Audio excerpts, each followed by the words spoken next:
Les apprentis chefs, bonjour, j'espère que vous allez bien et comme d'habitude que vous avez très faim. Attention, aujourd'hui c'est un grand jour, j'ai sorti le laminoir et je vous montre ma recette, la recette traditionnelle que j'ai appris en Italie pour faire des pâtes fraîches. Et en l'occurrence, aujourd'hui on va se faire des petites tagliatelles. Alors je vous avoue que depuis que j'ai appris à faire des pâtes fraîches, je mange ça quasiment tous les jours, c'est un petit peu addictif, j'adore faire ça. C'est plutôt simple une fois qu'on a pris le coup de main et c'est vraiment un réel plaisir de voir les tagliatelles qui se forment, de les faire cuire et les déguster, c'est un goût inégalable, c'est vraiment mon truc du moment. Allez, les tagliatelles fraîches, on commence, on y va.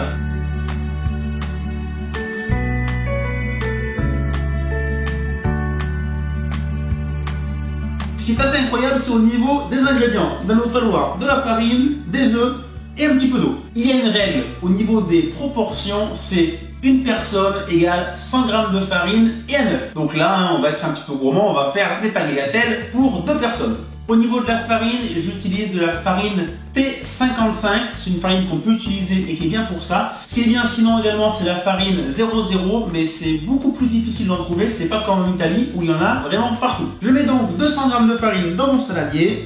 On va faire ça bien. Je forme un puits et je viens casser les 2 œufs.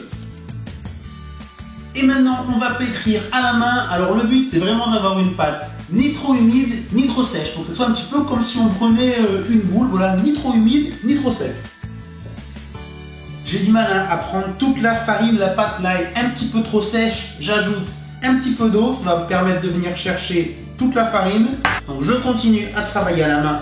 Là, j'ai pu incorporer bien toute la farine. Par contre, du coup, ma pâte est un petit peu trop humide. Donc, je vais rajouter un petit peu de farine et je vais la retravailler à la main jusqu'à avoir une pâte bien lisse, ni trop humide, ni trop sèche.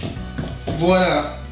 Là, on n'est pas trop mal. Donc, on a une pâte. On sent un petit peu l'humidité quand on la touche, mais vraiment juste à peine. Elle n'est pas sèche. Vous voyez, ça fait. On peut faire une boule assez facilement. Alors c'est une pâte qui reste quand même assez dure, hein. C'est pas comme quand on fait une pâte sablée par exemple, il y a une texture beaucoup plus moelleuse. Là, ça reste quand même assez dur. Je vais couper ma pâte en deux. On va donc maintenant passer au plus intéressant, au plus ludique, et ce que j'adore faire, c'est donc le laminoir. Comment est-ce que ça fonctionne? D'abord, à la main, on va venir un petit peu aplatir la pâte, puis on la passe au laminoir. Sur le laminoir, il y a des numéros de 1 à 9.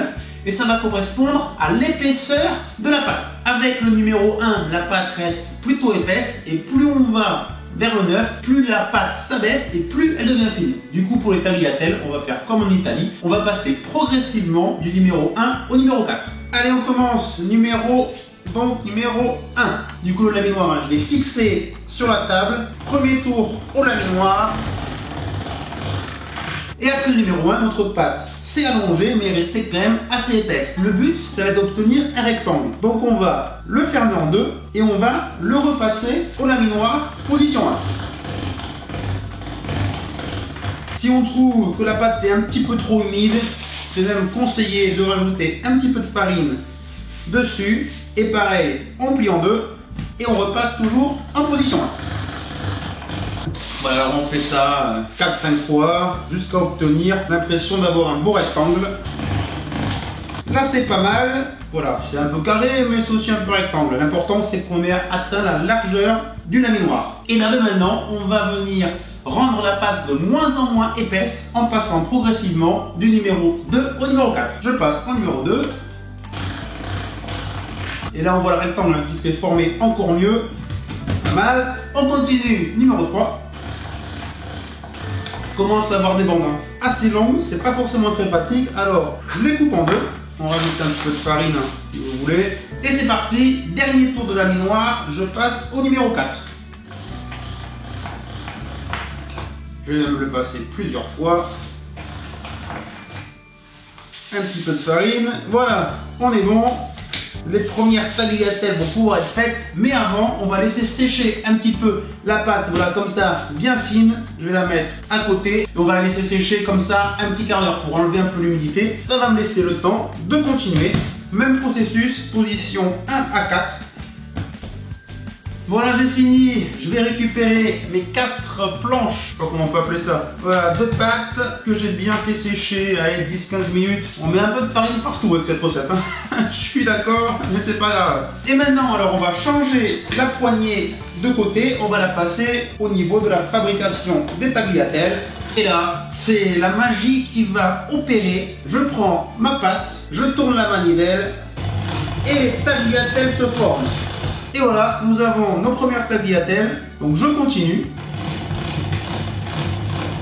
Là, vous voyez, elles se collent pas du tout, vraiment impeccable. On sent qu'elles sont bien fraîches, hein, ça se voit au toucher. C'est ça qu'on aime dans les bonnes pâtes. Je continue avec les 2 dernières.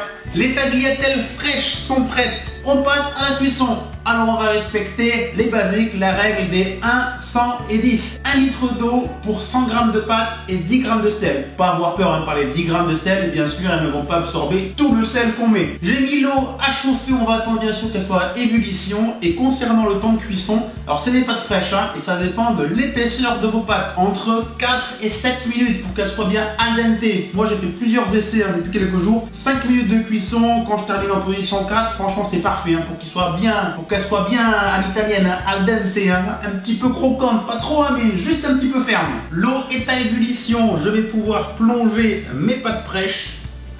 J'ai regardé l'heure, pour moi 5 minutes et je les enlève al dente parce que les bonnes pâtes sont des pâtes bien cuites. Ça on le dira jamais assez. J'ai goûté mes pâtes, ah là là là là, ça vraiment j'adore. Croyez-moi ces pâtes là, pas besoin de s'embêter avec une sauce monstrueuse et tout ça. Hein. Si vous avez envie, bien sûr. Mais c'est tellement bon, les tagliatelles fait maison comme ça, que moi du coup, que je vous propose un petit peu de beurre, enfin un petit peu du beurre, un petit peu de poivre et surtout du parmesan que je viens râper. Alors là, on va pas hésiter hein, sur le parmesan. La cuisine italienne, c'est généreux. Je vais mélanger pour bien que le beurre fonde. Et allez, dégustation directement dans le saladier. Hein.